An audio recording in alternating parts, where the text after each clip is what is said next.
يك موضوع هيك لم مسألة نسبيتها بجوري كي نسبية لأن توانية ما في هي ادعاء سركوتم كان بري ما هو نظامك ما هو وإسا أمريكا يديت لك گفتوگۆکات يعني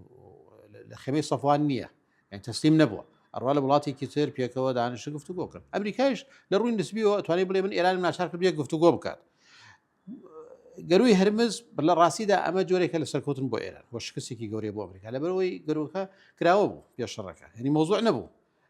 يسا أو بو بموضوع كسريكا كاتا إيران زور زيركانا تواني إيران تواني زيركانا موضوعي قروي هرمز بكار بينيتو كتصور كم أمريكا بو أمريكا مفاجئ بو وبيشي وابو أمريكا إيران أو مجازفة قوريناكا إيران كردي إيران لخليج جيدا كأمريكا بي وابو بهيج شيء ولا خليج ناداتوان تاند لعماني شيدا كولاتي دوسي إيران تا حدك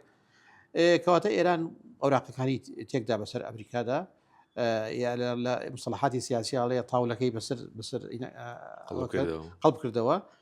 زيرا كان راسك إيران زيرا كان لموضوعي ولاتاني خليج لو موضوعي قروي هرمزة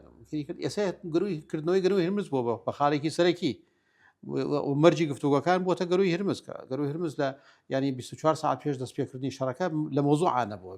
لە ئینەکە نەبووە شتی تر هەبووە یورانیۆم هەبووە ساروخی بالستی هەبووە ئەوانە بووە ئێستا بووە بە قزێکی سەرەکی